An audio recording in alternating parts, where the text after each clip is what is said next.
Well, we're in week 2 of this new series. Last week, Pastor Dudley kicked off this series, which is called what? Be Fit. That is right. Not just physically fit, spiritually, but also physically. Paul says to Timothy in 1 Timothy chapter 4, he says, train yourself to be godly because physically training is of some value. So it's of some value, right? Probably more than I am consistent at it right now in my life, but it's of some value. But godliness has value in this life, the present life, and in the life and age to come. So if you have your bulletin, if you'll take out the little insert in there, it says Be Fit. It has the whole series kind of at a glance on the front. The word fit is an acronym, of course, that we're using for this whole series, that we would each be faithful, invested, trustworthy, but in all of these 6 ways that we're looking at. Last week was what? First one on there. Be fit at work, right? How many of you brought donuts to your work? A couple. Wow, right on. I preached at East Valley this last Sunday. Nobody in the whole place. So we're more spiritual. Michael, if you're watching, in your face. No, I'm just kidding. No, honestly, we're not. The whole goal of all of these activities that we're doing each week is not to be like, did you do it? You didn't do it? Right? Like each thing. We just want to participate. We want to engage together in some ways, putting these things into practice. It's because like a lot of times when you're getting fit physically, a great strategy is to have a partner. And you don't want a partner that's like trying to put shame on you. You want them to build you up. So that's what we're trying to do. We started that with being faithful to to be fit in our work. That's where we started last week. Today we're in be fit in our words. I'm going to talk about that obviously consistent or more in depth here in a moment. But if you'll flip over the handout, it'll say week 2 words, or flip over the little insert. And there's 8 ways here we're encouraging one another to bless people this week, from Thursday to next week when we come in, okay? And so pay attention to those words, ways, witness, worship, and wilderness. That's the rest of the series. If you participate in all of these, all right, at the very end, we've got like a legitimate gold medal. I know we saw Dudley on video last week, so it was hard to see it in person, but it's like a legit gold medal. Dudley's strong, it didn't pull him down. If I were up here holding it, it'd weigh me down because it's like a real medal. Does that make you excited? I like free swag stuff we all get. That's great, right? This one's like gold. Okay, be fit in your words. Now, you've heard this cliche. I can almost guarantee you can finish this one for me, all right? Sticks and stones may break my bones, but such a lie. Am I right? That is not, maybe it's not a lie, but it's certainly not true. Words hurt. Proverbs chapter 18, verse 21 says, the tongue has the power of life and death. Our words bring life or death. Scripture repeatedly, all throughout, from Old Testament to New Testament, highlights the power, the danger, the impact of our words, of your words, of my words, and of course of other people's words to us. And with this many people in this room, there are people here tonight that are still carrying the impact of some words that someone spoke to them 20 years ago, 30 years ago, 40 years ago. Things like, you'll never succeed. You are such a disappointment. Now that's heavy, right? So let me make it a little lighter. I'll tell you a true story. If you're a regular around here, you know I grew up in Missouri. I've just been a pastor at 2 churches, 21 years here, and we were at a church for 8 years in Missouri, near where Amy and I grew up. And there was a farmer, an old farmer, that said to me, this is a true story, he called me a long-haired, baggy pants-wearing little fairy. Now, he didn't say fairy, but church appropriate. And when I heard this, I laughed because that's funny. He didn't mean it to be funny, but that's funny. But the only problem I really had was like, dude, hey, of all those descriptions, why did you have to throw in the little? Like, I can't help it, you know? James chapter 3, this is Jesus' little brother. James chapter 3, verse 5. He says, the tongue is like a spark. It's like a tsh, but it sets an entire forest on fire. It sets fire to relationships. Words do. It sets fire to churches. There are church splits that happen and start with the spark of words. It sets fire to a child's confidence by words spoken to them when they are so young. And words set the temperature, spiritually, emotionally, of any room. And technology amplifies this. It's always been true. 2,000 years ago when James wrote that, technology amplifies it today. A careless text or post, it travels around the world before wisdom ever has a chance to enter into the comment section. These small sparks, they reveal something messy inside of the human heart. Many of us, we have this metaphorical sign that's posted over the door of the basement of our soul that says, stop, don't come in here. It's the secret stuff. But here's the truth, and part of what we're gonna look at tonight. Eventually, character leaks. Who you are, which is your character, your words, your choices, your actions, your attitude, it's all you can control. You cannot control anything else in life, just your character. And eventually, your character, your heart will leak through your words. It's gonna sneak out through the things that you say, whether that's good or bad, because some of the things you say, if you have good character, guess what's gonna come out? Good words that reveal a heart of God. Because here's the big truth. Your mouth and mine, your mouth reveals what your heart rehearses. Your mouth reveals what your heart rehearses. If you have your hand out, we always have points in an outline or whatever, but I'm calling these the three main points movements. Why? Well, because be fit, that's why. So we're moving. All right, here we are, moving toward the first one, movement one. Just two words, words reveal. Words reveal.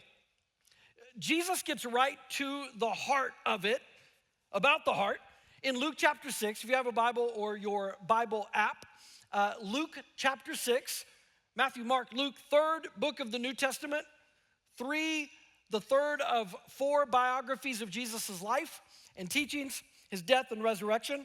Luke chapter 6, starting in verse 44. Luke chapter 6, verse 44. If you don't have a Bible, it's okay, or the Bible app, we'll have it up here on the screen. Luke chapter 6, verse 44. Jesus says, each tree is recognized by its own fruit. A person recognized by their conduct, their character, who they are. Go down to verse 45. A good person brings good things out of the good stored up in their heart. An evil person brings evil things out of the evil that's been stored up in their heart. Here it is. For the mouth speaks what the heart is full of. From the overflow of the heart, the mouth speaks. Now, you can ask me, hey, Dusty, how's your heart? Or just pay attention. If you hang out with me long enough, you pay attention to my words, it's gonna be like a mirror, like this spiritual mirror that's my words are gonna reflect my attitude. Like what's really, I can pretend for a while, right? If it's not congruent with my actual character, with who I've actually chosen to be through my habits and through my choices. It's gonna be a mirror. It's gonna reflect my attitude, my patience or lack thereof, my kindness, my doubts. It's gonna reveal my heart. It's gonna do the same in your life. It already has.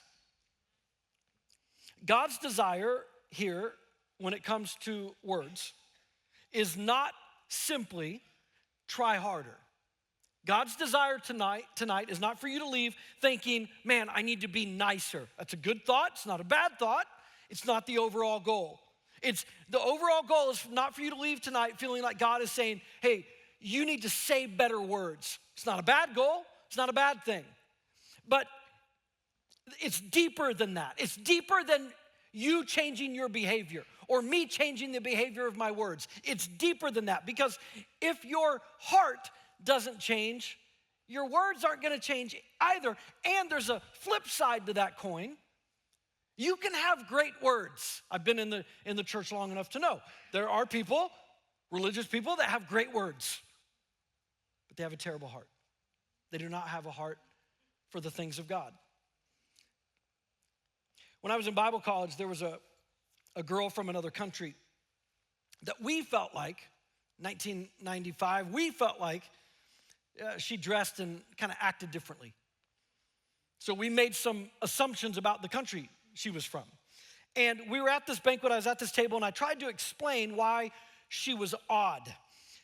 I thought I was, in my mind, I'm like, let me explain this to everybody, so they'll understand, so nobody gives her a hard time, right?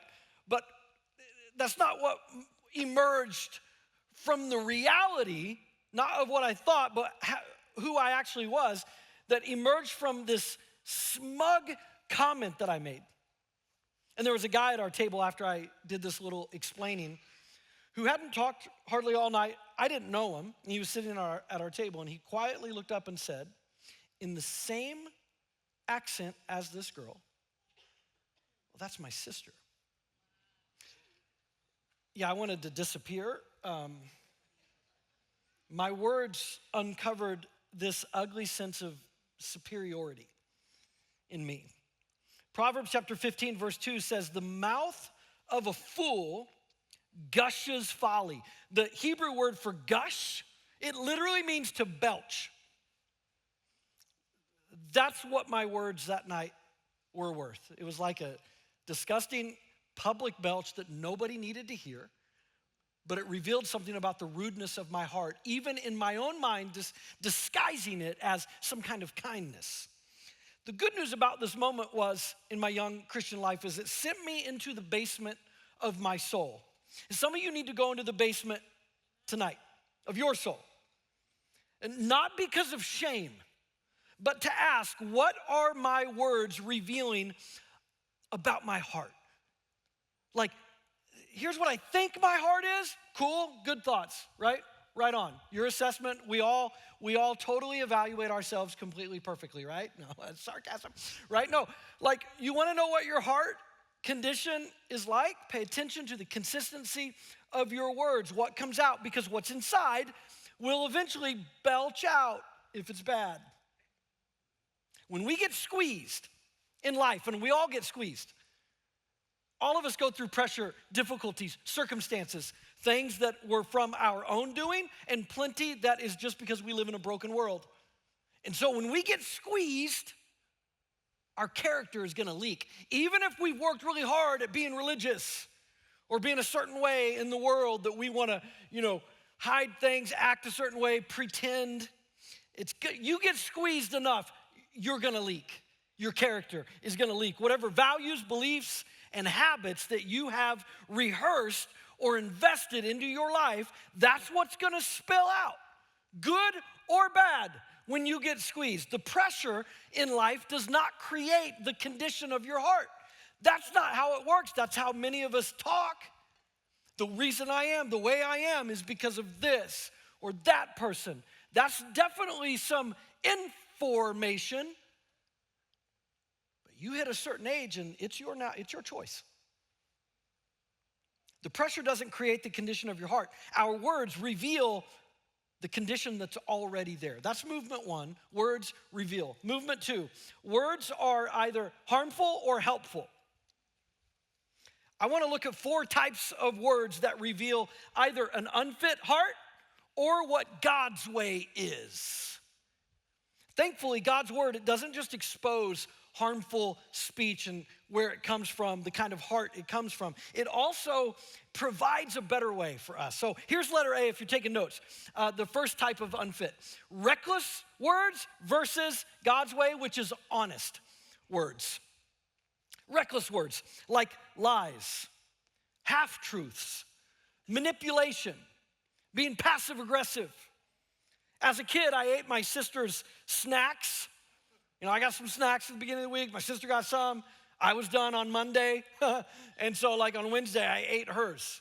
And then I lied to my dad. And I created this elaborate, ridiculous cover story. I'm not gonna tell it to you, it'd take too long, and you already know I'm an idiot, so there's no reason for me to tell you about my story when I was a kid. But my dad saw through it like instantly. Why? Because he was a normal adult with a normal brain. So he's like, this is not true at all. And so I got triple punished. Triple punished, that's right. Because A, I ate my sister's snacks. I wasn't supposed to. 2, or B, however I started the chronology, I lied. 3, my dad said, Dusty, you must think I'm really dumb to have thought I would believe in that. So here's the third punishment, right? Sin, for all of us, it's been hiding and justifying itself since the very beginning in the Garden of Eden. And then skip forward from Genesis chapter 3 to Proverbs chapter 6. We talked about it at the beginning of this year. Proverbs chapter 6 says that there are 7 things God hates. 3 of those 7 have to do with words that hurt others, lying and stirring up conflict. In college, when I was working at this restaurant, I worked with this 30-year-old man who was married, he had kids. And he tells me one day, I was the Bible college guy, so I'd often get like these versions of these pagan confessions because they weren't really religious, but it's almost like they felt like they needed to work out some of the things they thought might be bad. But he says to me, I've got this opportunity to mess around with so-and-so. It's one of our coworkers. It's an adult, but a young woman, younger than him. It's a coworker. He said, I have an opportunity to mess around with her, but he's married. And he says to me, like I haven't even said anything yet. I'm looking at him, probably the way you're thinking right now. I'm looking at him, and he says, I mean, if we just mess around and not all the way thing, right, then it's not really cheating, right? And so I let the pause, partly because I'm trying to think of what to say. I mean, like how to say it. So finally, I said, okay, or I just said, cool, man. Cool, right? Then just, why are you telling me this? Just tell your wife that. This is not cheating, right? Well, he didn't, but he did mess around with this girl, and his wife did find out. And it hurt their family deeply. I would argue that to this very day. But that choice that presented itself, and then him choosing it, we talk about things as happening to us when we made a choice. Dishonesty had already shaped so much of his soul. Galatians in the New Testament, chapter 6, verse 7, it says, do not deceive yourselves. You can't fool God. Some versions say you cannot mock God. You will reap what you sow. You will harvest what you plant. So let me ask you, do you find yourself consistently trying to, what I'll call, edit reality? Do you find yourself consistently trying to manipulate people to get what you want? Or deceive with your words, like, half-truths, because that's not a lie, right? It's kind of like my friend at the restaurant. I would argue most dishonesty comes from fear of consequences or deep insecurity that we're trying to camouflage. But God's way is the honest words from a heart of integrity. That's God's way. Not just honest words, but honest words that come from a heart of integrity. Proverbs chapter 2, verse 7, I love this. God is a shield to those who walk with integrity. Honest people sleep better at night. Honest people think clearer during the day. Honest people live lighter. They're not walking around. We still get, I just said we. Well, I think I'm honest. I just don't know if that was a humble moment or if it was like one of those leaks. If you're an honest person, you still go through the pressing of life. You're gonna get squeezed like everybody. But you're gonna walk through life lighter. Because you're not having to juggle, spin the plates, whatever metaphor you want to use to keep all your untruths straight. Honest people don't manipulate truth to protect their image. They tell the truth even when it costs them. In a life of dishonesty, I think it costs more. And I'm not just talking about like punishment or just consequences. I mean because no one really gets away with anything forever. Here's why I said that. Jesus said this in Luke chapter 12. Luke chapter 12, verses 2 and 3, Jesus said, the time is coming when everything that is covered up is going to be revealed. And all that is secret will be made known. And whatever you've said in the dark will be heard in the light. And what you've whispered behind closed doors is going to be shouted from the housetops for all to hear. Choose honesty over reckless words. Letter B, resentful words versus responsible words. Resentful, like complaining, making excuses, constant negativity, shifting blame, rationalizing. We all know this. One negative person can drain the whole room of joy. Philippians chapter 2, verse 14. If you've never heard this verse, buckle up. It says, do everything without complaining or arguing. The word arguing here, it's connected to making excuses. So it's not just arguing your point of view, you're making an excuse for something you already did. My dad told me early on, Dust, everybody has excuses and even reasons for what they do. And then he said to me, and I heard this so many times growing up, it should be so rare for you to tell what your excuse is. Sometimes you'll need to tell your reasons. So let me ask you, were you late? Did you drop the ball on an assignment or a project or a promise that you made to your kid? Did you forget an anniversary with a spouse? Did you let your anger get away from you? And of course, whatever, from those examples and any others, whatever the thing you did, the words you said, of course there were reasons. You have reasons. But excuses are simply shallow attempts to try to avoid people losing respect for you. At the end of the day, that's what an excuse is. I think deep down, if we're giving ourselves each the benefit of the doubt, we're not just trying to get out of a consequence. That's usually there too. But we're just saying, please don't think less of me. Please don't not respect me. And so instead of standing on your own 2 feet of who you actually are with some self-respect and being honest, owning it, we make excuses. The word for excuse in the ancient language, it had this idea of imagination. You're imagining the justification in your mind. But we know this, excuses do not earn respect. Taking responsibility for your life does, every time. You know this in opposite, outside of yourself, with other people. People that are always making excuses, you don't respect them because of that. You lose respect. But you respect people that may make some mistakes and say some things you wish they wouldn't have said, but they own it. Complaining, negativity, excuses, these are all hints of resentment, a sense that the world is against you. Proverbs chapter 19, verse 3, it captures this idea of resentment connected to our words brilliantly. It says, people ruin their lives by their own foolish choices. And then they rage against the machine. No, it doesn't say that. They rage against the Lord. Resentment makes everything about you. This is what resentment does. This is where it comes from. It makes everything about you.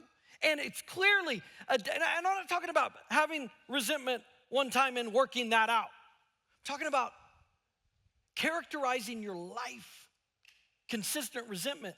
Not only does it make everything about you, but then clearly you have become void of gratitude and of perspective. God's way is responsibility, owning my choices, trusting God to help me build a life that honors Him, a life that's meaningful. One of my wife's, one of her favorite verses is these 3 that I'm going to read to you, and we're going to actually memorize the scripture tonight. All right, you ready? Here we go. 1 Thessalonians chapter 5, verses 16, 17, and 18. Here's verse 16. Be joyful always. 3 words, 1 verse. Be joyful always.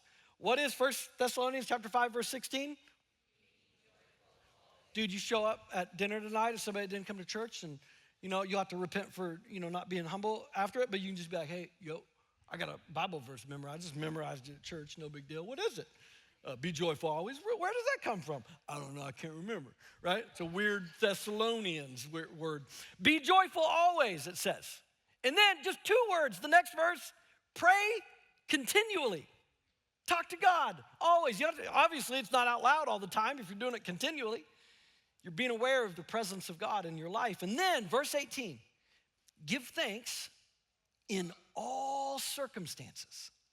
And then not just giving thanks, but the other 2 as well. It says this is God's will for your life in Christ Jesus. People always want to know, what's God's will for my life? What's God's will for my life? There are 5 explicit times in the New Testament, 5, where it says explicitly, this is God's will for your life in Christ Jesus. This is one of them. I'm going to go ahead and spoil it for you. The other 4 all have to do, just like this one, with your character, with your choices. Most of the time, what we think of as God's will only is God just kind of magically making something happen for us, telling us what to do. There's a responsibility to not only the physical things you do, but the spiritual things as well. Joy, prayer, and gratitude. These are the choices that build a life. Responsibility, meaning. And some of us here have rehearsed negativity so much that it's become a part of your personality. But you don't call it negativity. You call it, I'm a realist. I'm just keeping it real. But studies have shown, science has shown that constant complaining, so this is with, complaining is connected to words, right? I mean, I guess you can complain in your mind, but that's a better way of working it out than out loud. Because, and you may be here tonight because you came with a friend, and you'd be like, but I don't think the Bible's from God, and I think you look weird with your little brown jacket, right? And you are short, but the other words I'm not going to call you, right? That may be what you're thinking right now. I got it, okay. But here's what we know from science. Studies have shown that people that constantly complain, the neural pathways in their brain begin to be reshaped and rewired so that they tend toward negativity, not just, of course, with their mouth, that's what's shaping it, but their default in their mind when they experience life is negative. So words, we tend to think that just my thoughts are going to shape my words. There's truth in that. But my words also shape not just my thoughts, but how I capture the world. This explains how some people find a dark storm inside every silver lining. Complaining magnifies the dark lies of resentment, but gratitude, things like gratitude, magnify the light of God's grace, and it changes your whole perspective. And by the way, even those of you that have had some neural pathways that were reshaped toward negativity because of how much you complained, the good news is, God's not freaked out by science. Oh no, neural pathways. Yeah, I created them. That's what God's saying, right? And so the muscle of gratitude will begin to reshape it towards God's way. So stop rehearsing resentment. Choose responsibility. Some of the ways you do that is you own your mistakes, not with excuses, not with, and maybe it takes a little bit. So maybe you go through it's not great doing it like this, but it's better than not owning it at all. But ultimately to own your mistakes is not hey, I totally dropped the ball on that. But, okay, here comes the excuse, right? You want to get to just owning it. It's my bad. 100% on me. Apologize quickly when you've offended someone. Not just apologize, and ask them for forgiveness. Build the muscle of joy. Joy is not what happens to you. That's happiness, happenstance. Something happens, it's good, you're happy. Something happens that's bad, you're sad or mad. Joy is the choice to celebrate the love of God no matter what happens. And that's a muscle.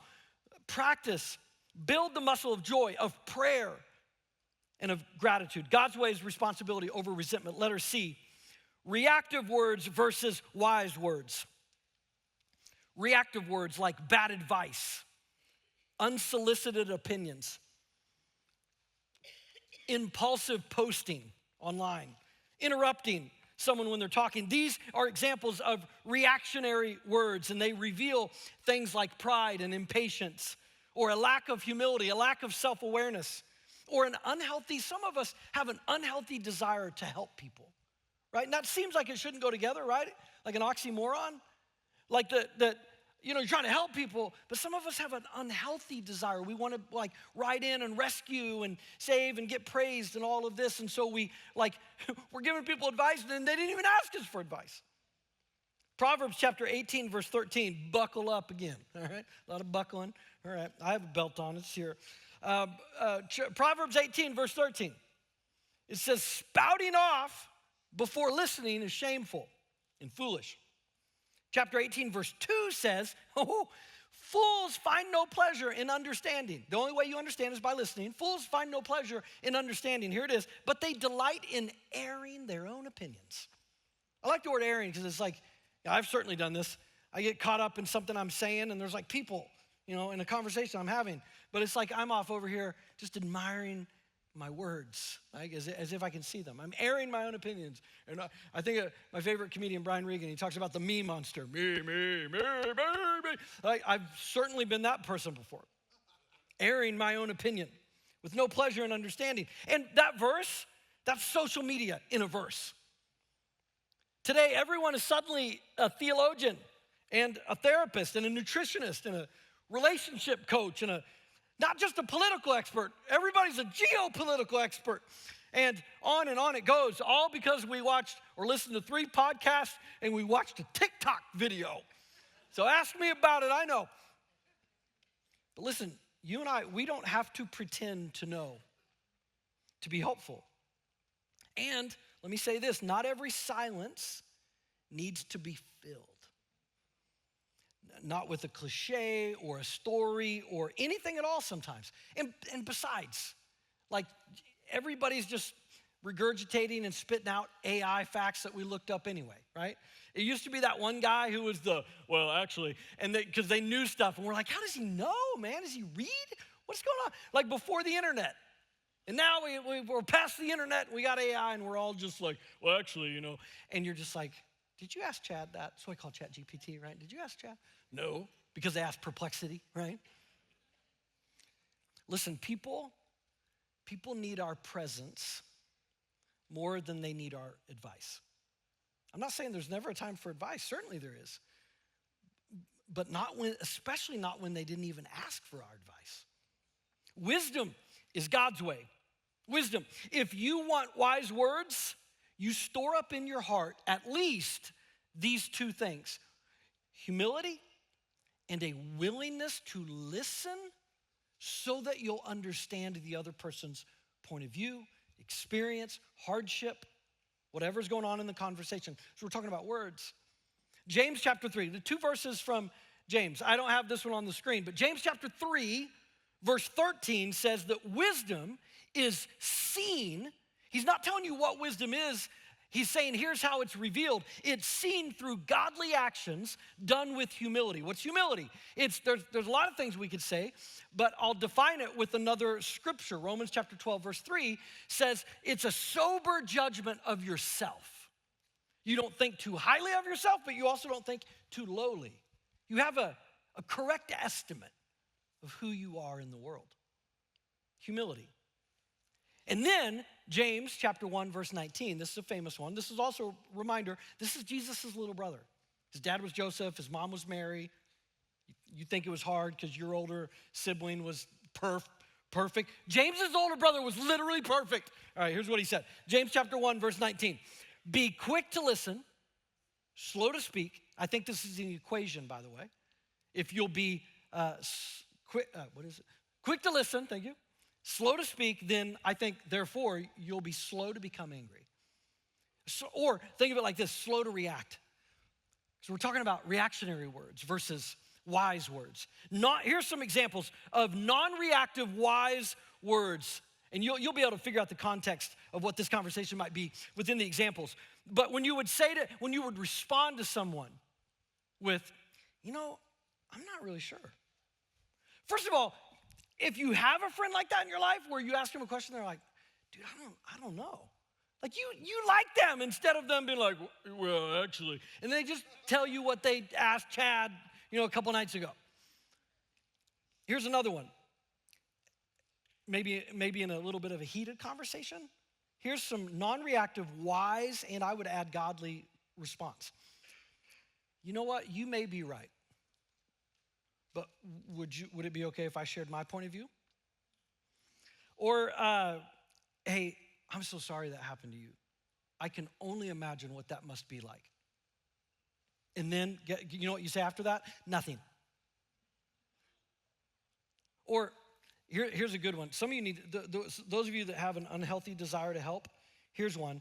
When they're telling you a problem, a friend of yours, a coworker, a family member, telling you their problem, you say, genuinely, you say, what are you gonna do? You see what, right? Like instead of, I'll tell you what's up. Put it all on my shoulder because I'm a hero and I'll carry it for you. Instead of, what are you gonna do? How can I pray for you?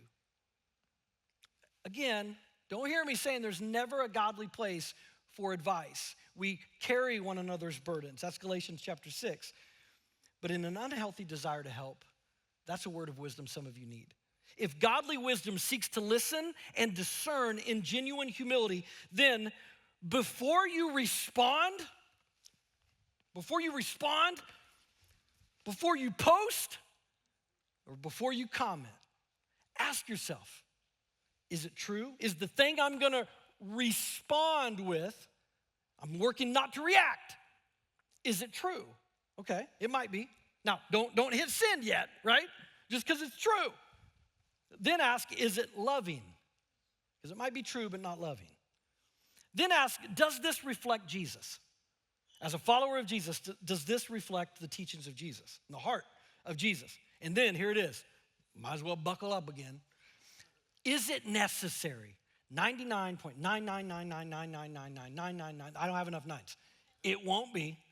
So you can just delete it or save it as a draft or in your mind if you were thinking it. In the digital world, very often wisdom equals not pressing send. Psalm chapter 141, verses 3-4, here's this prayer.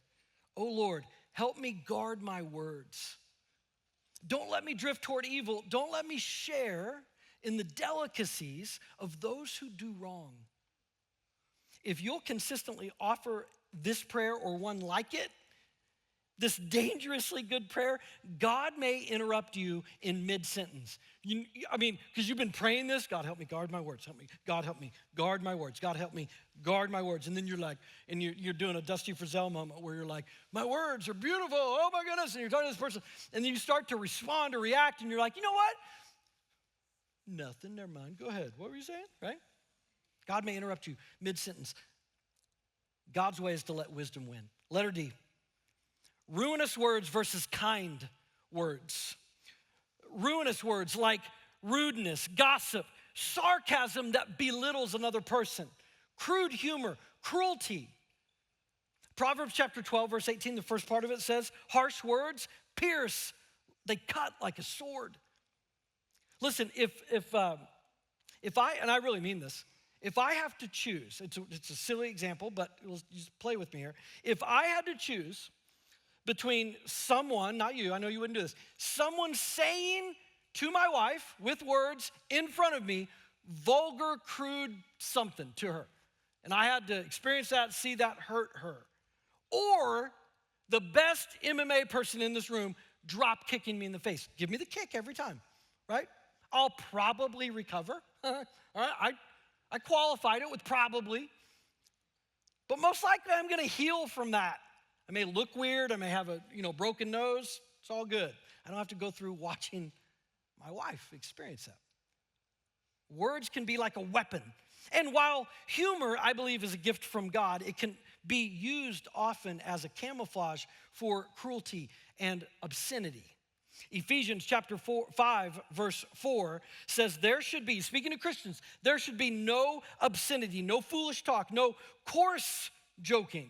Okay, that's not no joking, no coarse. That's almost, that word in the ancient world was almost always connected to sexual perversion. No coarse joking, but instead, thanksgiving. Destroying someone online or humiliating someone publicly, that's not strength. That's insecurity, often behind a screen, but even in person. Of the ruinous examples, gossip is sneaky because it often presents as concern, especially in the religious world, right? I'm really concerned for so-and-so because of, this. We should pray for them. And then it's almost always followed by unnecessary details. That's not concern, it's self-righteous entertainment. Ephesians chapter 4, verse 29, it says, do not let any unwholesome talk come out of your mouths, but only what is helpful for building others up with your words according to their needs. God's way is kindness. Kindness has the power to strengthen and restore. The second part of Proverbs 12:18, it says, first it says, harsh words pierce like a sword. But then it says, the words of wisdom heal. Encouragement is oxygen to the soul. And you know this because you've lived this in your own life. You never know what's going on in someone else's life. And some people are barely hanging on, but just a simple text, a simple compliment, an encouragement, a moment of kindness, a prayer can change someone's direction. I look up to both of my boys. I respect them so much. My youngest, Silas, he plays football. He had a friend on his team who had struggled with vaping. And Silas was one of the only Christians on the team, and he's consistent as a young man. And this guy comes from a rough background, came to Silas, was just telling him about it. And Silas encouraged him, you can do it. This guy hadn't gone very often without, smoking. And Silas encouraged him, you can do it, you can do it. And the kid eventually, I think he had some steps back also, but at one point he went 3 weeks without vaping. And he told Silas. And Silas brought him a gift card to one of his favorite places. And the kid's like, are you kidding me? Who does this? And Silas was like, well, that was my mom's idea, the gift card. But because, he's honest. He's working on honesty, right? Listen, our words move people toward life or death every single day. God's people are going to choose kindness over ruinous words. We want to bless people with our words. But listen, there's some selfishness here that's good because your kindness will bless you. Proverbs chapter 11, verse 17 from the Living Bible translation says, your own soul is nourished when you are kind. It is destroyed. Your own soul is destroyed when you're cruel. So before our final movement, which is really the conclusion, I want to tell you about the sweet jar here. It's not a sweet jar, it's a swear jar, okay? We're gonna give you one of these as you leave tonight. One per family, all right? Don't put any coins in it because we don't want to be doing the coins, all right? But here's the idea. There's also a QR code, so if you don't have cash, you can still, owe what you owe, okay? But it's not just cussing. It's no cussing, no complaining for 1 week. I mean, hopefully longer. No complaining, no gossiping, and no negative talk. Some of you are like, I'm gonna be broke, right? No negative talk. But we want you to bring these back. You decide among your family. When we were first talking about this with Dudley, Dudley was like, I think each one should be like $5, $10. And we're like, for real? Well, he's like, well, the families can decide, all right? But the idea is, well, how much is it worth in terms of trying to build a habit against it, right? Because that's all this is. You bring this back next week, next Thursday night, and the money that we raise, it's a weird thing, right? Like you want to bring back empty jars, right? Some of you are going to bring back empty jars because you didn't have any change, but you're going to walk in with confidence. And they're like, man, you didn't have to do anything. No, use the QR code, and you're going to have hundreds of dollars. But the money that we do put in these and bring back are going to be used to every week, every weekend, every Thursday, and at every campus, there are people every week that come to our church that don't own their own Bible. So we're gonna buy a bunch of Bibles because we're talking about our words. So we're gonna buy the word and be able to give someone that does not own their own Bible. So some of you, if you volunteer, maybe you want to volunteer with my wife and Ruby out at guest services. So you may be behind at some point, behind the thing there, and you may get to offer one of those Bibles, and you'll be able to say, welcome, new brother or sister. This Bible was purchased with my foul language. Okay. No, that's not what it's a weird thing. But the goal is to remind us that our words reveal our heart. The goal is not to say a bunch of bad words so we can buy a bunch of Bibles, okay? You can just donate money if you're doing really good. Hey, listen, the first one, I worked really hard my first year as a Christian, really hard at this restaurant I worked at to quit cussing. And it was one of the hardest things I've done spiritually. But my family will tell you, like, I can, like, hurt myself, and you're gonna hear me say things like, oh, golly, right? Like, it's just like a habit that I worked really hard on. Doesn't mean I don't have negativity, right? Or complaining. But the goal is that it would remind us that our words reveal our heart. We're gonna miss the point if we leave thinking, well, I really gotta clean up my words. We want you to leave believing that, hey, if I trust Jesus with my heart, something beautiful is gonna happen. A transformed heart will transform how I speak. All right, our final movement, which is really my conclusion. Movement 3, point 3, Jesus is the word, like all capital letters. John, in the Gospel of John, Matthew, Mark, Luke, John, fourth biography of Jesus in the New Testament. All the other Gospels, they start partly with a genealogy. Like where Jesus, the line that he came from. It was a big deal in the ancient world, genealogies. John doesn't. John starts by using a parallel to the very beginning of the Bible, the first words of the Bible. I want to read that first. Genesis, that's the first book of the Bible. Chapter 1, verse 1.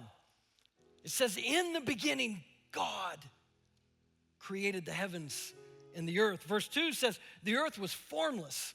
It was empty and dark. And then verse 3 said, it reads, and then God what? Said with a word, let there be light. And there was. Here's how John starts the beginning of the story of Jesus in his biography. He says, in the beginning was the Word. He wasn't talking about pages, but a person. In the beginning was the Word, and the Word was with God in the beginning, and the Word was God. In verse 4, it says, in him, in the Word, was life, and that life was the light of all mankind. And in verse 14, it says, and the Word became flesh, became a human being, and lived among us. Jesus is the Word, and when Jesus speaks, darkness spiritually retreats. When Jesus speaks, life awakens dying things. When Jesus speaks, the storms, well, literally 2,000 years ago, and metaphorically today, Jesus speaks and the storms calm. Hearts begin to heal when Jesus speaks. And listen, we've all been wounded by words. And we have all wounded with our words. And Jesus came for both. I want you to think, one of the things I want you thinking about when you're leaving tonight is inviting God to help you remove the sign on the basement door of your soul. Remove that sign that says, don't go in there. That like, here's who I really am, and I'm trying to pretend and present this. But again, you're not going into that basement alone. You're gonna bring Jesus into the hidden places, into the bitterness and insecurity, the resentment, the anger, the pride, the shame, the wounds from other people's words, because your words reveal your heart. And that's what Jesus wants. He wants your heart. He's not interested in behavior change on your part because you're not strong enough. And besides, it's a heart issue, and only Jesus can deal with the heart. The behavior follows. So the question, like always, every week could end the same. Do you trust Jesus? For the first time, would you like to put your trust in Jesus?